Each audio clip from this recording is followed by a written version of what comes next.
na parte de terça-feira, a história de Sodoma e Gomorra.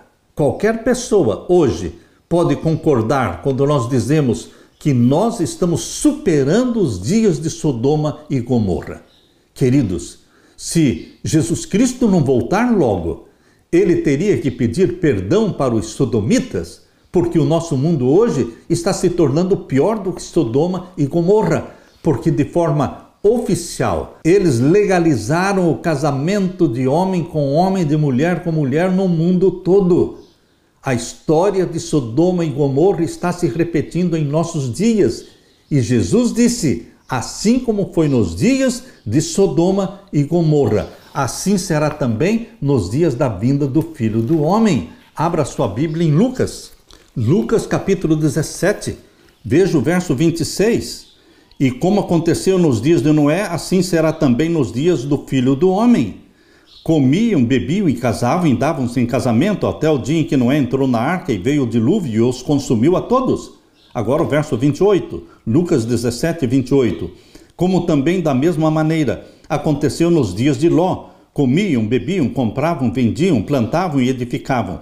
Mas no dia em que Ló saiu de Sodoma, choveu do céu fogo e enxofre e os consumiu a todos. Assim será no dia em que o Filho do Homem se há de manifestar. Agora abra sua Bíblia na segunda carta de Pedro, capítulo 2, e os versos 4 a 11. Porque se Deus não perdoou aos anjos que pecaram, 1/3 dos anjos, eles foram expulsos do céu. Mas havendo-os lançado no inferno, os entregou às cadeias da escuridão, ficando reservados para o juízo, e não perdoou ao mundo antigo, mas guardou a Noé, pregoeiro da justiça, com mais 7 pessoas, ao trazer o dilúvio sobre o mundo dos ímpios, e condenou a subversão às cidades de Sodoma e Gomorra, reduzindo-as a cinzas e pondo-as para exemplo aos que vivessem impiamente, e livrou o justo Ló, enfadado da vida dissoluta dos homens abomináveis, porque este justo, habitando entre eles, afligia todos os dias a sua alma justa pelo que via e ouvia sobre as suas obras injustas. A advertência apresentada às pessoas dos últimos dias por meio do relato de Sodoma e Gomorra é clara. Um dia os ímpios serão destruídos. Apocalipse 20 mostra a destruição dos ímpios. Apocalipse 20, verso 5 diz que o restante dos mortos não reviveram até que os 1000 anos acabassem. Portanto, quando acabarem os 1000 anos, os ímpios ressuscitarão para o lago de fogo e enxofre, onde eles e Satanás e os demônios serão queimados. O pecado é enganoso, pois nos cega para o real estado do nosso coração. Israel se prostituiu e cometeu adultério espiritual. Mas hoje o Israel espiritual, o povo de Deus dos últimos dias, também está cometendo adultério espiritual. Paulo apresentou uma longa lista de pecados humanos que poderia ter sido escrita com base nos jornais de hoje. Quando você abre Romanos capítulo 1, abra sua Bíblia em Romanos capítulo 1.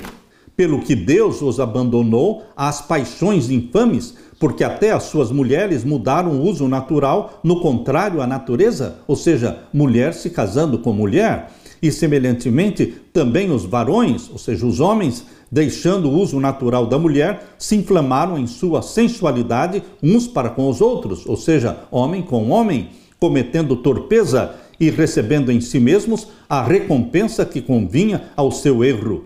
E o verso 29 diz, estando cheios de toda iniquidade, prostituição, malícia, avareza. Veja a descrição que Paulo faz da última geração. Nós estamos vivendo nestes dias, nós estamos vendo o cumprimento desta profecia, estando cheios de toda iniquidade, de prostituição, malícia, avareza, maldade, cheios de inveja, homicídio, contenda, engano, malignidade, sendo murmuradores, detratores, aborrecedores de Deus, injuriadores, soberbos, presunçosos, inventores de males, desobedientes aos pais e às mães, nécios, infiéis nos contratos, sem afeição natural, irreconciliáveis, sem misericórdia.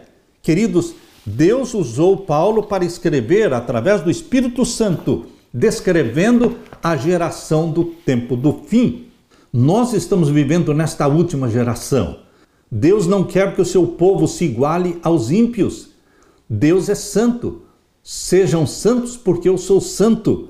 Quando vemos os pecados hediondos descritos em passagens como Apocalipse 13, o contexto de Apocalipse 13 inteiro, falando da besta que subiu do mar e a besta que subiu da terra, e a imposição do sinal da besta, proibindo o povo de Deus de comprar e vender. Isto vai acontecer em nossos dias. Apocalipse 13 e Apocalipse 17 tem a ver com os nossos dias. É o tempo do fim. Apocalipse 13 e 17 fala do tempo do fim. Isso é uma advertência de que nós também podemos cair nessa armadilha. Jesus Cristo quer, ele sonha com um povo santo. Ele dá a santidade dele para você. A história de Sodoma e Gomorra está como um exemplo. A história vai se repetir em nossos dias, mas Jesus Cristo está partilhando a santidade dele com você, derramando sobre você o Espírito Santo, dando para você e para mim a mente dele, o caráter dele, a santidade dele. Nós fazemos parte do remanescente fiel, odiado por Satanás, mas amado por Jesus Cristo. Aleluia!